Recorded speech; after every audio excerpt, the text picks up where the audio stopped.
Assalamualaikum warahmatullahi wabarakatuh. Perkenalkan, nama saya Puja Setiawati dengan NIM C0E021015 dengan program studi keuangan daerah Fakultas Ekonomi dan Bisnis Universitas Jambi.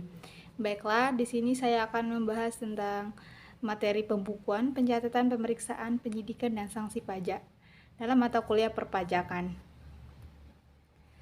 Yang pertama, pengertian pembukuan dan pencatatan. Dasar hukumnya yaitu Undang-Undang Nomor 28 Tahun 2007, Pasal 1 dan ayat 29, yaitu tentang ketentuan umum dan tata cara perpajakan.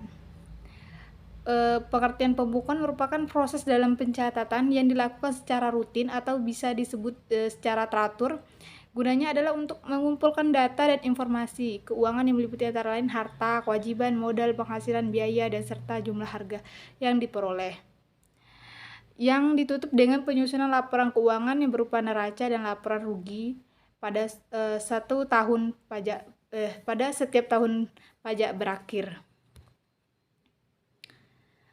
Kalau pengertian pencatatan yaitu pengumpulan data yang dikumpulkan secara teratur tentang peredaran ataupun penerimaan bruto dan penghasilan bruto sebagai dasar untuk penghasilan jumlah pajak yang terhutang, termasuk penghasilan yang bukan objek pajak dan atau yang dikenai pajak yang bersifat final.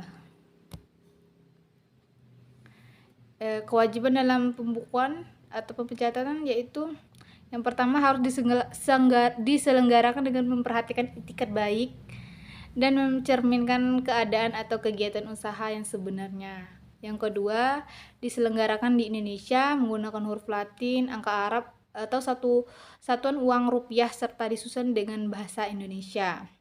Yang ketiga, diselenggarakan dengan prinsip asas dan stelsel akrual dan stelsel kas. Yang keempat, perubahan terhadap metode pembukuan ataupun tahun buku harus mendapat persetujuan dari Direktur Jenderal Pajak. Yang kelima, pembukuan sekurang-kurangnya terdiri dari catatan mengenai harta, kewajiban, modal, penghasilan, dan biaya, serta penjualan dan pembelian sehingga dapat dihitung besarnya pajak yang terhutang. Yang keenam, yaitu pembukuan dengan menggunakan bahasa asing dan mata uang selain rupiah dapat diselenggarakan oleh wajib pajak setelah mereka mendapatkan izin dari Menteri Keuangan. Kewajiban pembukuan dilakukan oleh wajib pajak yaitu yang pertama oleh orang pribadi yang melakukan usaha ataupun pekerjaan bebas. Yang kedua, badan berupa SPDN ataupun SPLN.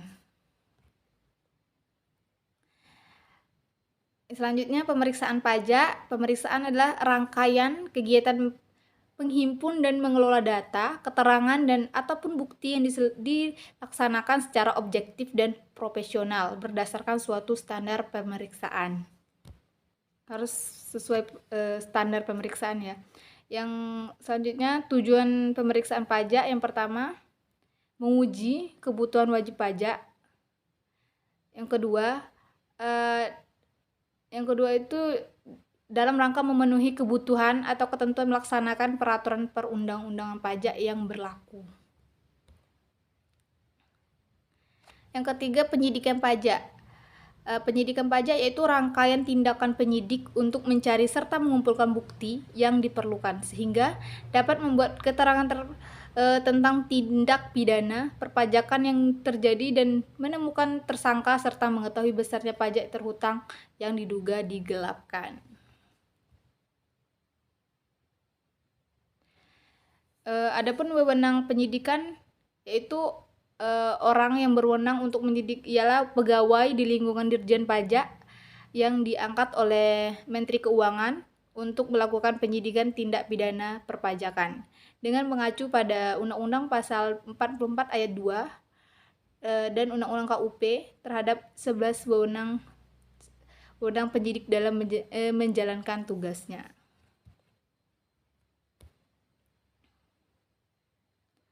Sanksi tindak pidana tidak patuhnya kewajiban pembukuan ataupun pencatatan. Jadi apabila